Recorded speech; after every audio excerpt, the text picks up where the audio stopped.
क्या आप भी लोन लेने के लिए सोच रहे हैं? आपको समझ में ये नहीं आ रहा है कि लोन कौन सा अच्छा है और कौन सा खराब है? तो दोस्तों यह वीडियो हम इसी पर्पज से बना रहे हैं कि आपका कंफ्यूजन दूर हो जाए कि कौन सा लोन अच्छा है और कौन सा लोन बुरा है। अमूमन हम लोन लेने के लिए जाते हैं तो हम अपनी इच्छाएं पहले से डिसाइड कर लेते हैं कि क्या हमें लेना है और क्या नहीं लेना है। लेकिन आप अगर लोन लेने के लिए सोच रहे हैं और यह समझ रहे हैं कि लोन लेना हमेशा अच्छा ही होता है, तो इस वीडियो को लोन लेने से पहले जरूर देख लें। लोन लेने से पहले कुछ चीजें हैं जो पहले सोच लेना चाहिए।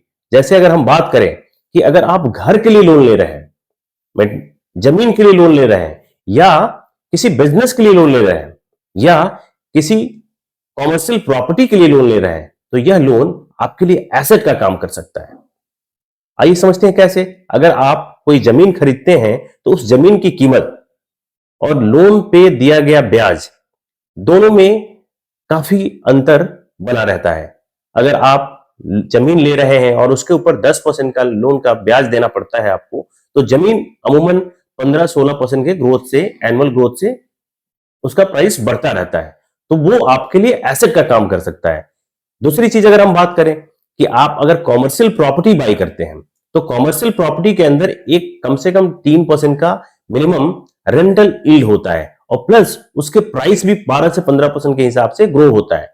और आपको कॉमर्शियल प्रॉपर्टी लेने के लिए जो लोन पे ब्याज देना पड़ता है वो 10 से 11% देना पड़ता है। तो वहां पे भी आप एसेट बाई कर रहे हो, ना कि आप लाइबिलिटी बाई कर रहे हो। तो यह लोन भी थम्सअप है, इसको आप ले सकते हो। नेक्स्ट वन कि आप अगर कोई फ्रेंचाइजी ले रहे हो और उस समय आपको कैपिटल आपके पास नहीं है, अगर सपोज, तो कैपिटल के लिए आप अगर लोन लेते हो तो वह भी लोन आपके लिए सुटेबल हो सकता है, क्योंकि आप अपने व्यवसाय को बढ़ाने के लिए यह लोन ले रहे हैं। क्योंकि अमूमन कंपनियों में जो फ्रेंचाइजीज होती हैं उसके अंदर जो ग्रोथ होता है वो 20 से 22%, 25% ईयर ऑन ईयर बढ़ता रहता है। लेकिन जो आप ब्याज लेते हैं और जो लोन लेते हैं उसके ऊपर जो ब्याज लगता है वो करीब करीब 12 से 10% के बीच का होता है। अब आते हैं, बात करते हैं कि कौन से ऐसे लोन हैं जो हार्मफुल हैं, जो नुकसान पैदा करते हैं और जो आपके लिए लायबिलिटीज बन जाते हैं। उसमें पहला है कि जो आप कार लोन लेते हो।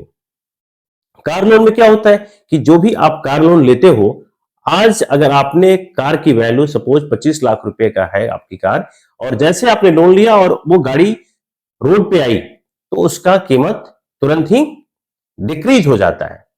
तो इस तरह के लोन आपके लिए लायबिलिटी हो सकते हैं। आपके बैलेंस के कॉलम में वो एसेट की तरफ दिखाया जाता है, लेकिन होता अमूमन ये लायबिलिटी है, क्योंकि इसका प्राइस डिक्रीज होता चला जाता है।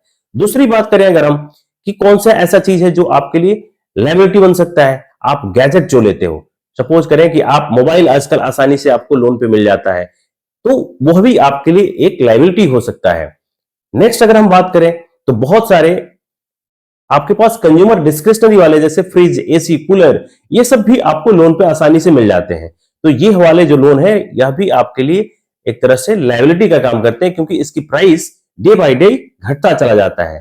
तो लोन लेने से पहले इन सारी बातों को जरूर ध्यान दें कि अगर आपके पास रियल में रिक्वायरमेंट है, अगर जरूरी है कि हाँ आपको गाड़ी लेने के बिना काम नहीं चल सकता है, आपको फ्रिज लेने के बिना काम नहीं चल सकता है, तो आप जरूर लें। आपको एसी लेने के बिना अगर काम नहीं चल सकता है तो जरूर लें।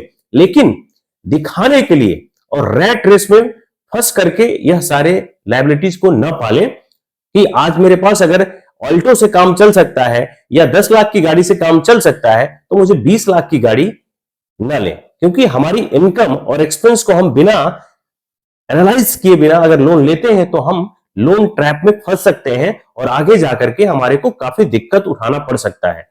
तो इसलिए लोन लेने से पहले इस वीडियो को जरूर ध्यान से सुने और देखें, समझें, और विशेष जानकारी के लिए आप संपर्क भी कर सकते हैं। और अगर आपको यह वीडियो अच्छा लग रहा हो तो इस वीडियो को लाइक करें, शेयर करें और सब्सक्राइब करें। Thank you.